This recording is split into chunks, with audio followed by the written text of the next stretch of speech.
রাঙামাটিতে শুধুমাত্র গেল জুন মাসে জেলার ৯৮৭ জনের দেহে ম্যালেরিয়া জীবাণু শনাক্ত হয়েছে। ২০২৫ সালের জানুয়ারি থেকে ১৫ জুলাই পর্যন্ত ২,১৭৮ দেহে ম্যালেরিয়া জীবাণু শনাক্ত হয়েছে। এর মধ্যে গেল জুলাই মাসে ম্যালেরিয়ায় আক্রান্ত হয়ে এক শিক্ষার্থীর মৃত্যু হয়েছে।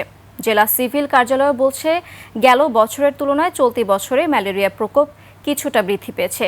রাঙামাটির প্রতিনিধি সত্রং চাকমার তথ্য ছবিতে desk report. I am Ox. মশাবাহিত রোগের মধ্যে ম্যালেরিয়া অন্যতম। স্ত্রী অ্যানোফিলিস মশা এ রোগের জীবাণু ছড়ায়। বাংলাদেশে মোট ৩৬ প্রজাতির অ্যানোফিলিস মশা দেখা যায়। এর মধ্যে ৭টি প্রজাতি ম্যালেরিয়া ছড়ায়। দেশের পার্বত্য এবং সীমান্ত এলাকার মোট ১৩ জেলার ৭২টি উপজেলায় ম্যালেরিয়ার প্রাদুর্ভাব বেশি দেখা যায়। এর মধ্যে বান্দরবান, রাঙ্গামাটি এবং খাগড়াছড়িতে ম্যালেরিয়া রোগ ছড়ায় বেশি। এপ্রিল থেকে অক্টোবর মাস পর্যন্ত ম্যালেরিয়ার প্রকোপ বৃদ্ধি পায়। প্রতি বছর বর্ষার এই সময়ে সীমান্তবর্তী বিলাইছড়ি, বরকল, জুরাছড়ি ও বাঘাইছড়ি উপজেলায় সবচেয়ে বেশি ম্যালেরিয়ার প্রাদুর্ভাব বাড়ে।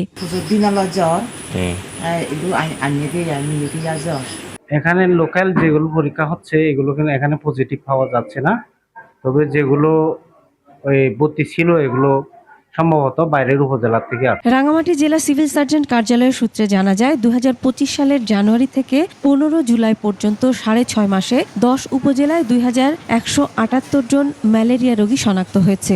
গেল বছরের একই সময়ে এ সংখ্যা ছিল ২,৪৮৫ জন। জেলা স্বাস্থ্য বিভাগ জানায়, রাঙামাটির ১০ উপজেলার মধ্যে জুরাছড়ি উপজেলায় আক্রান্তের সংখ্যা বেশি। জুরাছড়িতে এবছর আক্রান্ত ৪৫৫ জন। ২৪ সালে এ সংখ্যা ছিল ৮৩৮ জন। গত বছরের তুলনায় এই বছরের ম্যালেরিয়ার সংখ্যাটা কিছুটা বেড়েছে। এই জন্য আমাদের মাঠ পর্যায়ে পর্যন্ত কার্যক্রম চলমান আছে।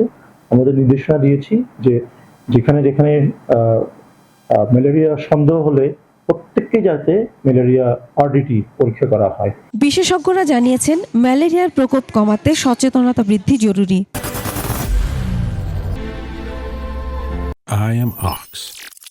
আমাদের অ্যাওয়ারনেসটা একটা বিল্ড করতে হবে, মানুষকে, জনগণকে বোঝাতে হবে যে অসময়ে সন্ধ্যা ব্যাগ হওয়া বা প্রোটেক্টিভ কয়েল, মশারি, তারপর ইনসেকটিসাইড মশার জন্য ব্যবহার করা। তারা জানান, ২০১৬ সাল থেকে ৯ বছরে ম্যালেরিয়া রোগী শনাক্ত হলেও এ রোগে মৃত্যুর হার 0 ছিল। তবে গেল ১৩ জুলাই ম্যালেরিয়া আক্রান্ত সুদীপ্তা চাকমা নামে এক শিশুর মৃত্যু হয়েছে। Masum আলিসা, desk report, ২১ television.